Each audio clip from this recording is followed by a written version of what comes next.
This is K-12 Tech Talk. K-12 Tech Talk. The podcast by K-12 Techs for K-12 Techs. Real conversations, real arguments, and real banter on trending K-12 technology topics and issues. Live from the somethingcool.com studios. This is our second try at this. I'm so mad right now. This is the K-12 Tech Talk podcast. Mark, Episode. did you push the record button? Yep. Now he has. Yes. Yeah. Josh This makes time. me tell this story. I think I talked for like 20 minutes, and then Yes. Mark does a punchline thing at the end and presses the record button because he realized he didn't record anything. Well, I realized that we all... And you know what, Mark? You haven't even said sorry. I'm sorry. Is this how you treat your team? It's fine. I'm very sorry. The title of this episode Everything's fine. will be for a couple of reasons, one of which Mark did not record the first time. So this is take number 2, and we're going to change things up so it doesn't sound rehearsed. So my heart and my face calm down. Yeah. So we're going to start with some listener emails this version of this episode. Chris, you have 2 listener emails. Well, really kind of 3. You want to hit the first one? I guess. I mean, it is a little bit ironic. You gotta admit. You'll find out soon why it's pretty ironic. All right. I'm probably going to be grumpy the rest of the episode. We have a listener email from Nicholas. And he just wants us to unpack student help desk programs. He's interested to see what other schools do. He works for a student help desk himself at his school. I assume What do you he guys means do? student help desk, not student help desks. Yes. Yeah, we've got a student help desk, and actually I stole the idea from Chris. Oh. I totally ripped Chris off, 6 years ago, 7 years ago? You stole my help desk and Mark stole my time. Yep. Yep. So Chris, why don't you start with your student help desk, because I stole the idea from you. Back when we moved to Chromebooks, which has been years and years and years ago, we did that in phases, right? So we started out with high school, and then the next year we went to middle school, and so on and so forth. We're a small school district, a small tech department. We realized that we knew without even having Chromebooks yet that we were going to have issues supporting all the students and all the Google issues we're going to have and all the Chromebook issues we're going to have, all the tech issues we're going to have. So we spun up classes, basically 2 to 4 kids per class period, hang out in our libraries. We call them TSIs, tech support interns. They have a dedicated area that they sit at, table, computer chairs, the whole bit. We teach them basic troubleshooting of how to log in, how to restore misplaced drive files, how to search for files, how to restore files that you put in your trash. All the apps that we use, we try to get them to be a little bit tech savvy with the resources that we have at our buildings. Over the years, that's gotten more advanced. We now, because we're a Lenovo self-maintainer, I've talked about that several episodes ago in previous times. We can teach our kids how to fix Chromebooks under warranty. They can be Lenovo certified, so they fix our cracked screens. They can troubleshoot actual hardware and help us out. Every month, I give them a challenge, like find a cool science app, or sometimes they'll pitch us apps or websites that they think should be unblocked. We let them kind of see what that's like behind the scenes in the tech department when you have to navigate through things like that. But our kids, they handle hundreds and hundreds of tech problems that the tech department doesn't have to see because of those students. Do you also do like customer service and like how to work with issues and how to work with people? How to handle dogs. The dog daycare. It's every time. It's a bit. I press the button for the dog to bark. That gives me a little bit of time to think about what answer I'm going to give. A little bit of that we do. I meet with the kids at the start of the year and we go over, and in particular in those areas. Oh my gosh, this is it. This is, if there's gonna be an episode to send me like over the edge, this is it.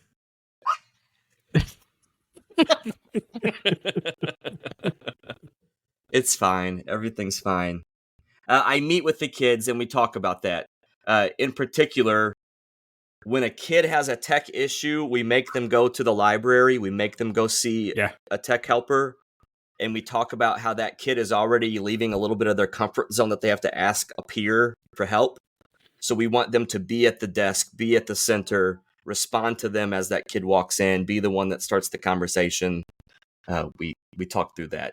I'd say we talk through that, cool. And then documentation.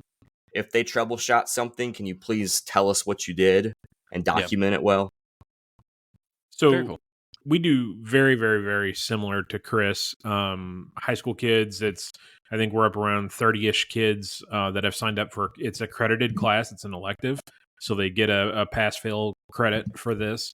We have a couple kids per hours. They had the last couple of years, they've had so many kids that the librarian, who is the teacher of record at the high school for this course, is sending some of those kids out to the other buildings. So instead of shuttling equipment to the high school to get repaired by the student help desk kids, they've got a student help desk kid in each building to do those quick, easy fixes in the middle school and the intermediate building, so that if the device doesn't have to leave the building, that's a quicker turnaround time. So that's one thing extra that we're kind of doing. But we parallel Chris very well, very, very similar, because I stole all of this from him. I will buy them pizza a couple times a year, and they're super appreciative of that. They love it. I think what really helps is the teacher of record, the high school librarian in my district, is a rock star. The kids love her. She loves the kids. She loves doing this because she understands that the library media center world has kind of, the role of the library media center has kind of changed in the last 5, 6, 7 years because of one-to-one, and they need to adapt to that. And I tell you, they have embraced that 100%, 110%. She's a rock star when it comes to that. I know those kids have handled, like Chris said, several hundred. We're probably upwards 500, 600 different devices a year that those kids are touching that keep those devices out of my department, which is super thankful. And she and I are actually presenting on this at the Mornet conference in the middle of the month. So if you're in Missouri, and you're going to Mornet, stop by and see. I think it's on Monday at 10 o'clock or something. But no, they can be, these student help desks can be super successful, and you get kids that from all walks. Like there's the super shy kids. They're the kids that never thought they would be doing something technical, and they're embracing this. They're loving it. But you also have the kids that are like, you know what, I'm going to try this out, and now I'm going to know whether or not if I want to go into this in college. And I think that's a good exposure, that if they absolutely hate doing this at the high school level, they don't want to work in technology, they're finding out at high school instead of finding out after they've graduated college or during college and they've got to change their degree plan then. We've seen immense success with it. So if you're on the fence about doing something like this, absolutely, I would try it, because I think you'll see it pay off. That's really cool. We don't do nearly as much as what you guys do, and it's more of like a side activity or a club, and so to see that you guys even have credits attached to it is really cool. Yeah, awesome job. Super neat. Josh does a far better job getting those. Like mine's still like a pass-fail class. Yeah, so is similar. Ours. Yeah. Okay, similar to like, this is the spiel I tell the kids too. So mine equates to a little bit of like a office helper kind of class, right? Yeah, right. So we will get the kids that signed up because they're thinking about technology as a career, and we will get the kids that signed up because the counselor didn't have anything else for that period. So it was like, do you want to be a TSI? And I love all the spectrum of what that is. Like, have fun while you're here. And I've told them, like, sometimes we have years where things actually work. Like, yes, we're cool with you watching YouTube most of the time. But when there's stuff to do, when there's those contests going on, when you can fix a screen, like, embrace that. Get the most out of your time when you're doing it. So one thing I will say, ours has been popular enough to where the librarian, she does all the selection. She's the teacher of record. That's her responsibility for supervision and all that kind of stuff. But we've had so many kids request this course that she's kind of had to come up with a rubric of scoring. You can't have any discipline issues. You can't have you have to have treated your Chromebook well. Like, you can't have any intentional damage in your Chromebook and be in this class. Certain grades, stuff like that. So she's had to start weeding out or being a little bit more selective for the kids that are in this course, but it's super successful. I say keep doing it. Keep doing it. That's awesome. So, Chris, what was the third? Oh, the student photo thing in Drive. I got a second. Keep going. Don't don't skip number 2. Sorry. Oh, you're ticking me off too. It's gonna be okay. Listener email number 2 is from Matt, talking about just wanting some feedback on what he did for a tabletop. This is what he did. He did not use a pre-built template. Instead, he created his own kind of scenario. Basically, he said, so he got his admin team together, central office staff together. They walk through a staff member getting fished, a credential being given, and then he just kind of did laid back questions, walking them through. Well, let's say this happened before Christmas break. Let's say this is what the email looked like. Let's say payroll was right around the corner of Christmas break. What if we had school? What if the kid didn't get on the right bus because of this? All that kind of stuff. And they just did laid back conversation about incident response and continuing to do business. And his final thing with the email was his plan is to do this, same questions, different ones, but basically every 2-3 times a year to prepare them like this. Which way do you guys lean? Do you think you pre-built scenarios all the time? Do you like the idea of doing that loose stuff, or what? The saying is all politics is local, and I think if you try to get too wild with a pre-built scenario, you're gonna lose your staff. I think you have to make it meaningful for the individuals in the room. So if there's something hyper local that ties to your district very, very well, leverage it. Make it meaningful for the individuals that are sitting in the room. That they might be coming into this thinking, oh great, here's Chris again. He's gonna yammer on for 45 minutes and we're not going to learn anything. But make it super meaningful to where they are going to learn something. I would say I would leverage that over a pre-built scenario every day. Yeah, I mean, I think the idea that he did was super local, and that allows him to kind of he knows his capabilities and his team's capabilities, so that could be a whole lot more effective because you are kind of testing all the things that need to be tested in all the scenarios. The only thing I would advertise is maybe once in a while sneak in the unexpected, right? So the games like, or the scenarios like you see on Backdoors and Breaches, where you're pulling a random card. Yeah. Part of the exercise is not to can you answer this specific card, but how do you handle the unexpected and the unknown? Yeah. So I think it's really good to do both. I think what he did is phenomenal. If you can kind of prep and take that much time to prepare your own scenario.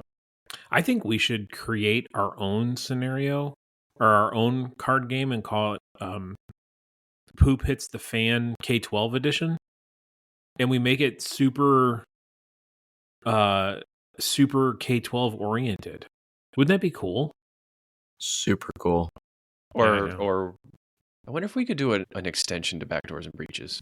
I bet we could. Do that. I bet we could get our friends at Black Hills Information Security on board with that. By the way, if you haven't been to their site and seen their shirts, they have some pretty funny shirts. I have a shirt from them that has hacker spelled backwards across my chest, and I always get really weird looks when I wear it around town. It's funny. Very nice. People think you're serious. Well, it's backwards. They're like, your shirt's backwards. They think you're stupid.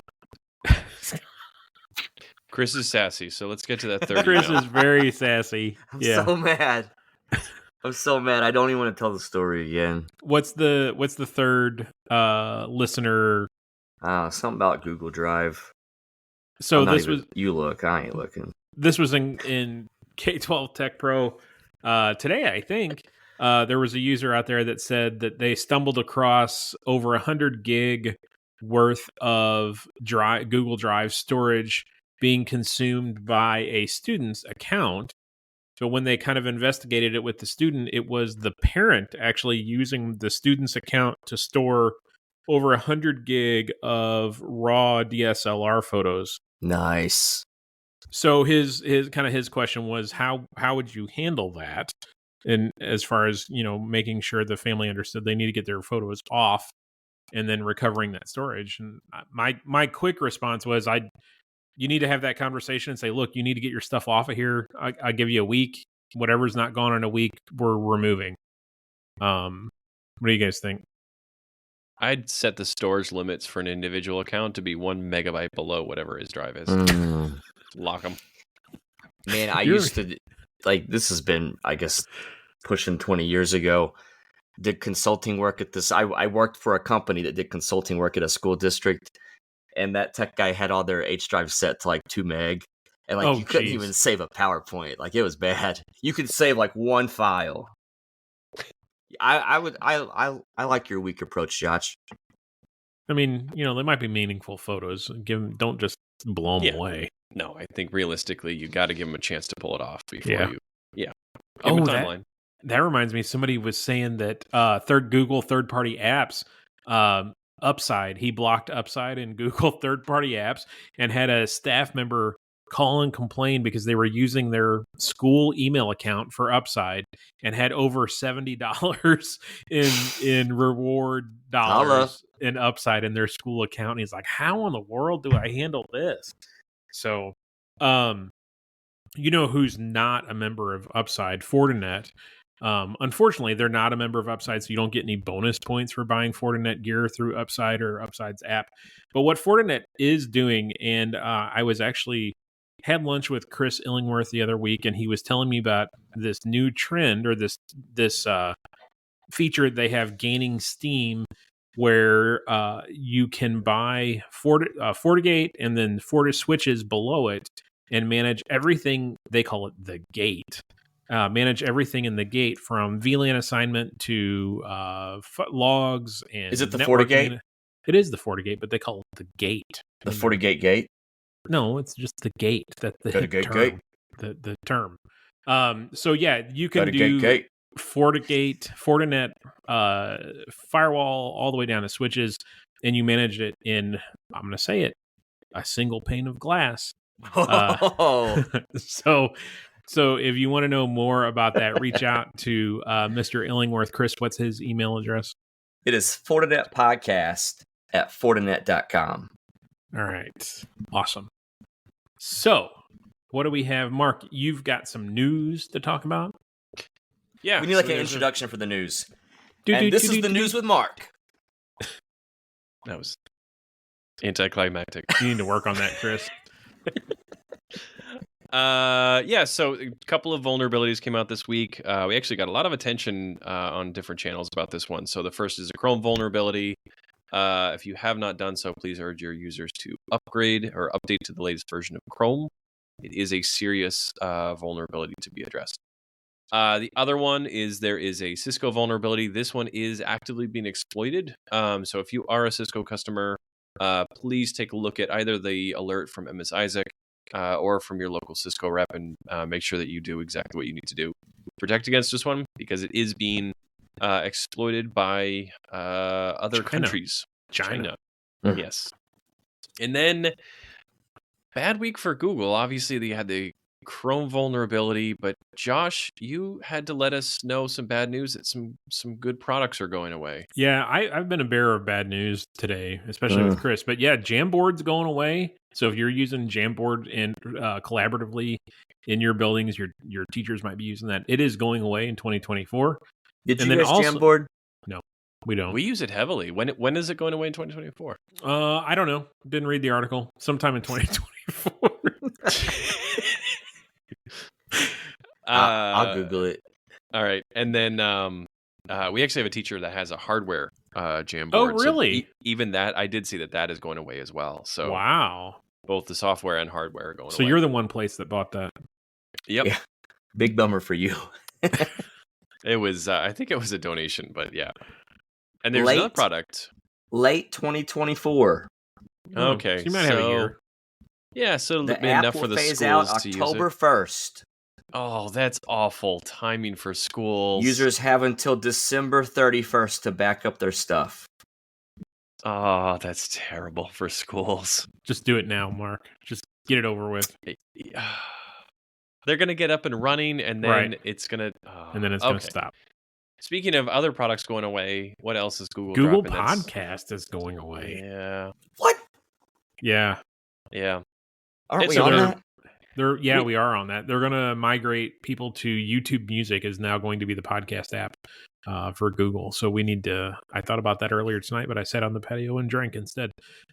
We need to get set up on YouTube Music for the podcast. So yeah, if you're using Google Podcast, they say they're going to come out with a feature that you can export all your subscriptions and stuff and take that over to YouTube Music. So yeah, Google's they've been cutting some things. What's the deal, Google? Well, next week's the big week, and they're announcing the new phone and new watch.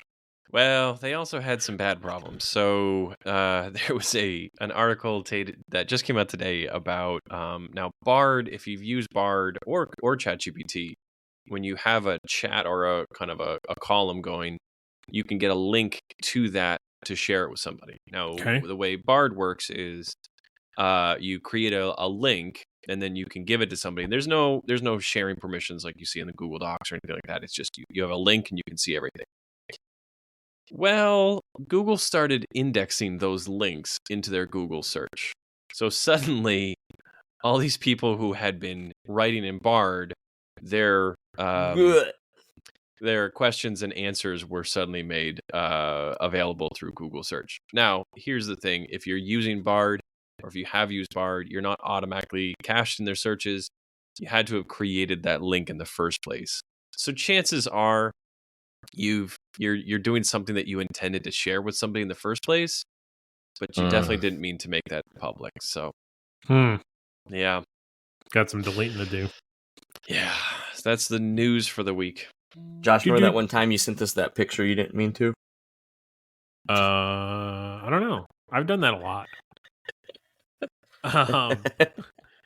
Chris, how is Insight and Cloud IQ going with your Extreme stuff? I got to hang out with Kevin with Extreme a little bit this week and got our site engine going.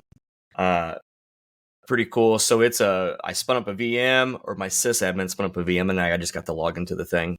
I'll give Matt credit there. Got it set up with Kevin.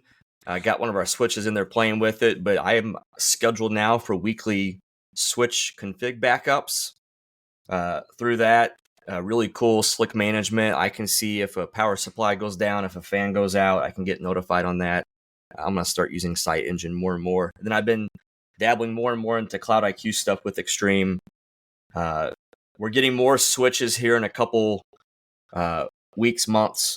We'll be all Extreme across the board for our switching, for our networking, our wired stuff. So I'm excited about all that. We'll be digging into IQ anymore, even more than we are now.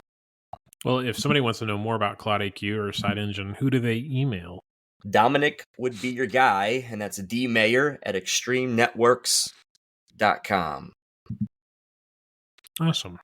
I am presenting with NTP at the Mornet conference. I'll be presenting twice. NTP, I'm presenting about their SOC product. So if you are in Missouri and you want to hear about their what NTP can do for you from an EDR standpoint and from a SOC standpoint, monitoring your network, head on over to the session Wednesday morning and listen to David and I talk about what NTP can offer for you. They do resell SentinelOne product, but they do much, much, much more than that. And you don't have to be in Missouri to subscribe to them. So if you're outside of Missouri and you can't make the conference and you want to know more about NTP and what they can sell you SentinelOne wise or SOC monitoring wise or network monitoring wise, David is your guy. DWREN, WREN at ntp-inc.com. Give him an email. Is Mornet conference, is that this week? No, it's next week. Weeks. couple weeks. Let's see. So I had found this article this week when we were looking at stuff to come up with. There's this article in thejournal.com about app vetting. And, this has been, it seems like we talk about this every week, but, Google third-party apps and student data privacy, and a teacher might come and say, hey, I want this new app. I need to buy it, yada, yada, yada. Well, this article in the journal is pretty interesting. The article is titled 6 Suggestions IT Teams Should Ask Teachers When Evaluating Unapproved Technology.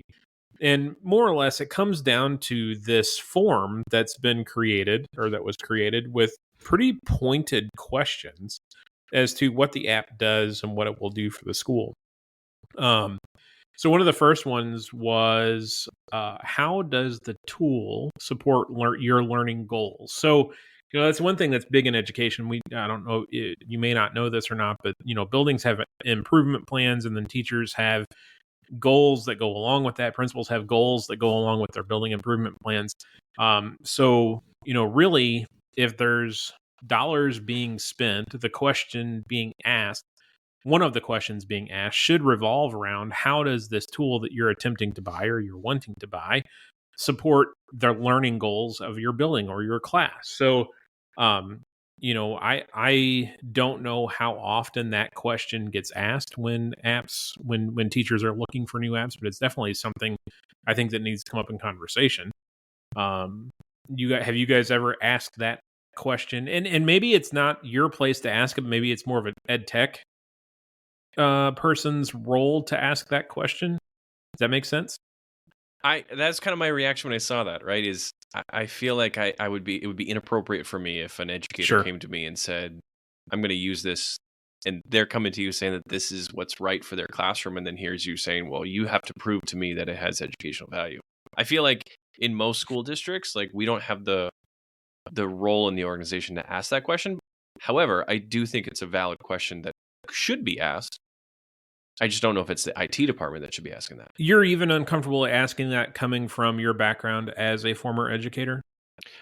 I don't think people really view that, right? Okay. Yeah. I was an educator, but like, my wife will remind me, like, you were an educator a long time ago. Things are different. Things are different now. You big jerk. But like, I mean, maybe if you have that kind of instructional role, but like, I think most of us, we have more of a technical role. Yeah. And I think that is a good way for us to partner with the academic side and say, talk to your instructional leaders or your academic leaders. Have they asked that question? So I think it's the right question to ask. I think it would be best to come from the instructional side of the house. So the next one on here was, what evidence exists that the tool is effective?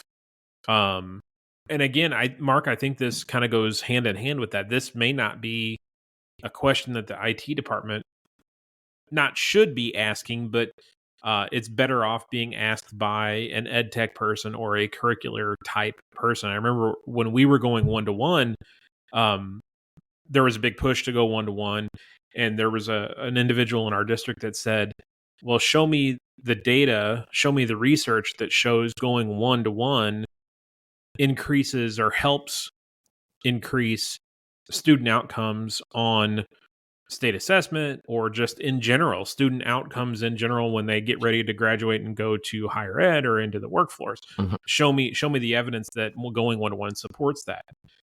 So I think that's definitely one of those questions that needs to be asked. But again, like Mark said, who's asking that question is as important as the question itself, really. Yeah. Let's see. The next one. Is the technology compatible or interoperable with existing devices and systems? I think this is definitely something that we can ask. This is one of those questions that is in our wheelhouse, right? 100%. And I think that also has to come with a yes, like a hard yes or no. If it's not compatible, if it's not interoperable, we need to get to the point where that's a no. Yep, I agree. Now, this next one's a little, I don't know, kind of not weird, but I think it's hard to qualify. How easy is the tool to use? Now, depending on who's answering the question, that answer might be different. I think this is kind of I don't know. This question is kind of borderline for me as far as being a valid question to ask on this type of form. The next one is, again, a question that I think we all should be asking of every app. What data does the technology capture, and where is the information stored? Big push for data privacy, student data privacy. So yes, this is definitely a question that I feel like the IT department should be asking, and there needs to be an answer. It can't be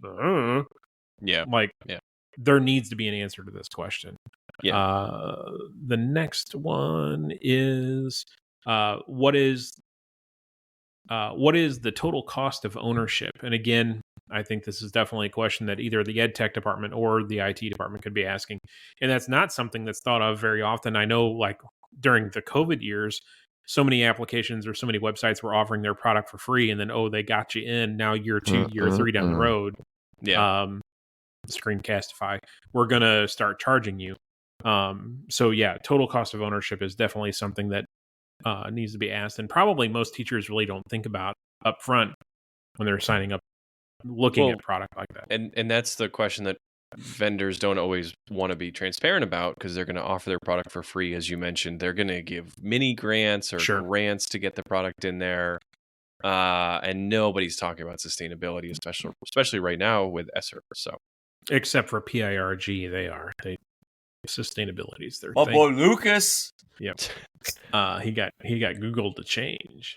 So yeah, if this form is out in the journal, if you don't want to use it, great. If not, but I think these are definitely thought-provoking questions that should be asked. When evaluating new tools. I wonder if you can also. Go ahead.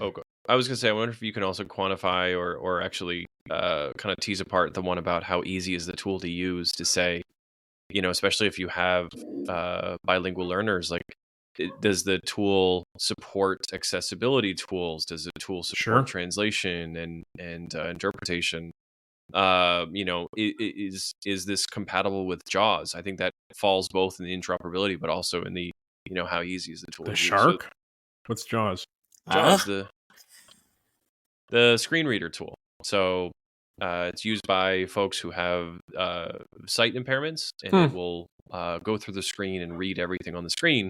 The tool and the website have to be designed to be compatible with those types of things. So the listener is, or the user is able to know, this is the header, this is the footer. So those special education rules that might come from your special education coordinators, knowing that those IEPs, that your tools can meet their needs. All right. Interesting. Were you guys in the K-12 game when Lexmark would give away a printer? Like, you'd buy the ink cost more than a printer? Yeah. No. That's the goal of printers is to sell you the printer and then, like, rake in the money on the ink. For K-12, they had free printer, but then the first time you needed ink, it cost more than what the printer would have been. Seriously? Yeah, it came with like 5 pages of ink. So you would just keep signing up for the free printer. Like, I had a friend that had like a stack of printers because it was cheaper to get the printer than it was to get the ink for free.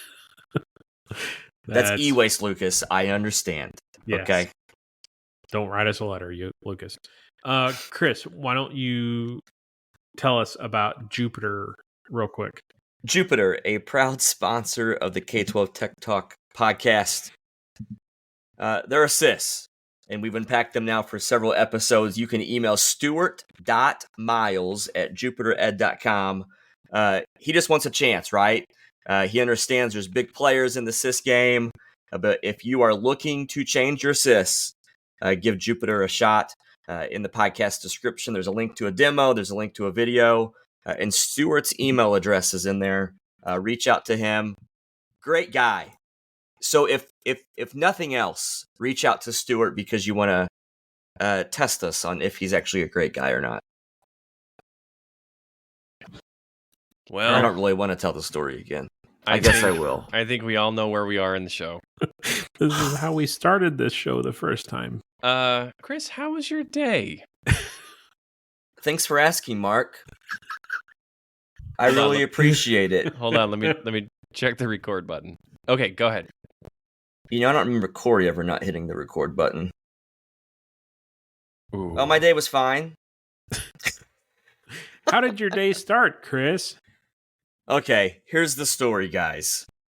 This morning at 8:30, Josh sends me a text. Me and Mark a text. Chris, are you having sys issues? And I said, we had some yesterday, none yet today. Josh does what Josh always does. He always thinks he's right and I'm wrong. And he says, I bet you are. You just don't know it yet. And then he tells me, though, a number of other schools that are hosted by our sys are saying all of their information that they had changed or entered yesterday was gone. So we're talking about attendance information, class changes, log entries, that whole bit. So not believing Josh, I'm on our sys listserv. Usually if there's issues, outages, anything going on, I just check there and I can say, like, known issue, they're working on it, no big deal. I looked on there, nothing really going on. So I pushed back on Josh and I was like, it's quiet so far.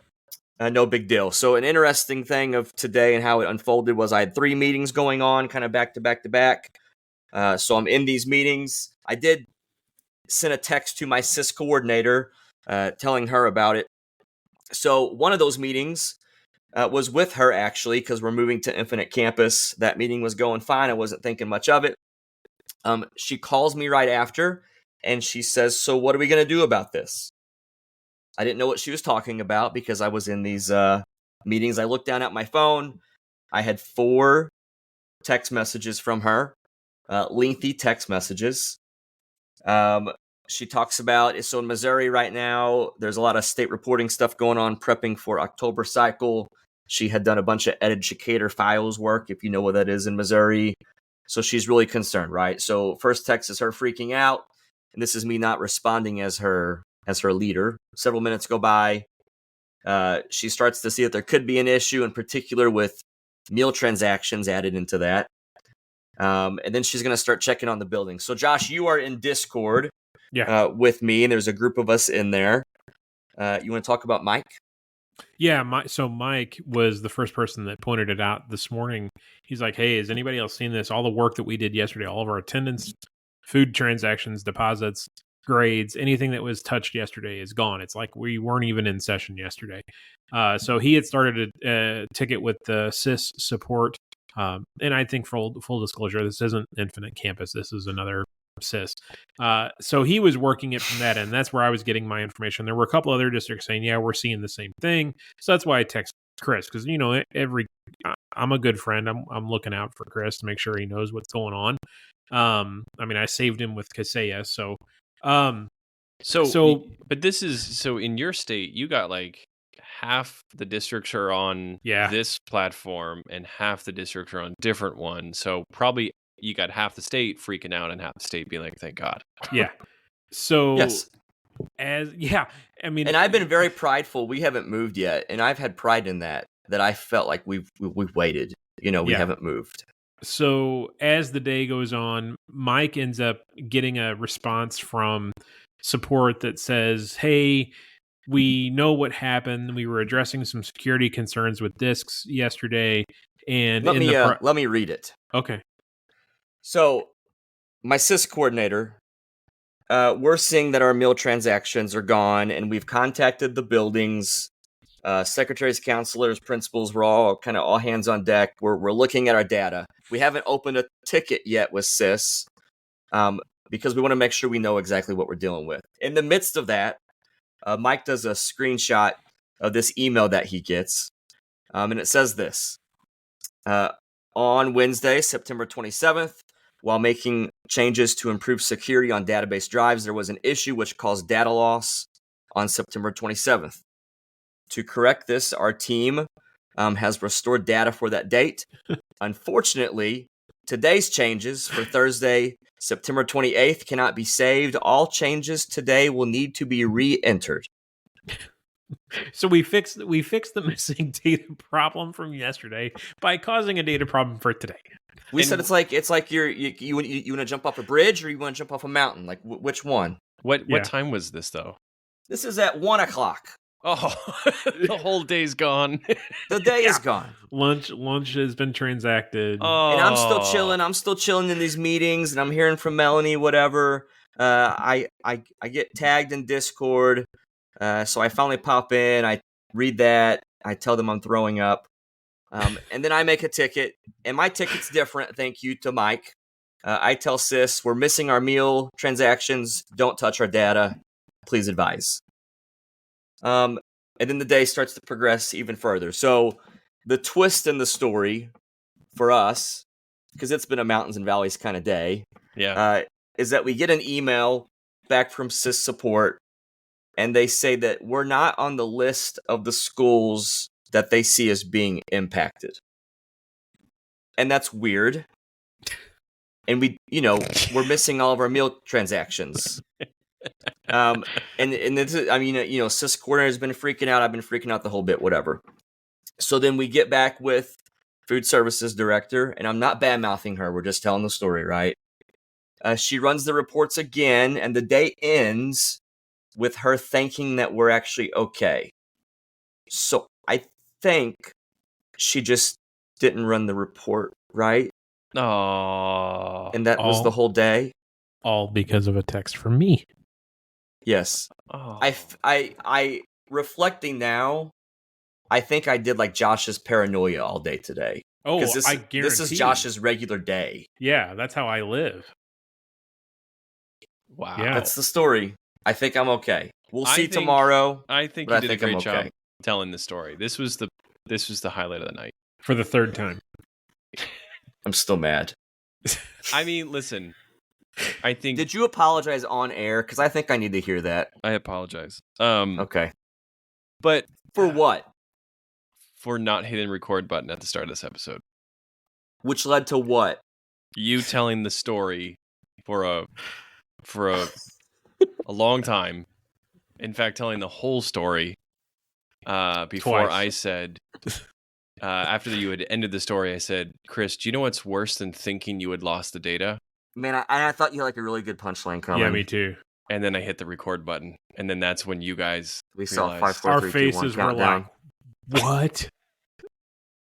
It's okay. It's okay, Mark. I forgive you. You didn't actually have to apologize. I had already forgiven. Okay. Thank you, guys. I try to give grace. So if you... I don't know how to end this other than share us with your friends. We're seeing amazing growth. We appreciate everybody sharing this podcast, this hobby that we do with your coworkers and everyone else. We really appreciate it, but keep it on up. We are going to double our listens again for this year, I think, shortly. And we got some really good episodes coming up. I think we can start to tease it now. We have not one, but 2 ransomware episodes, which are my favorite. So we're going to be able to hear from a couple of districts about their interactions with a cyber attack. And then we have another special guest coming up very soon as well. An expert in a field. We'll leave it at that. Yeah. I love it. Awesome. Well, thanks for listening. Shoot us an email. If you've got a listener a question about student help desk or a tabletop exercise, shoot us an email, k12techtalk@gmail.com. We appreciate you listening. We will see you next week. Thanks. The views and opinions expressed on the K12 Tech Talk podcast are the personal opinions of Josh, Chris, and Mark, and do not represent the views or opinions of our sponsors or other organizations that we're affiliated with. The material and information presented here is for general information and entertainment purposes only. Thanks for listening, and we'll see you next week.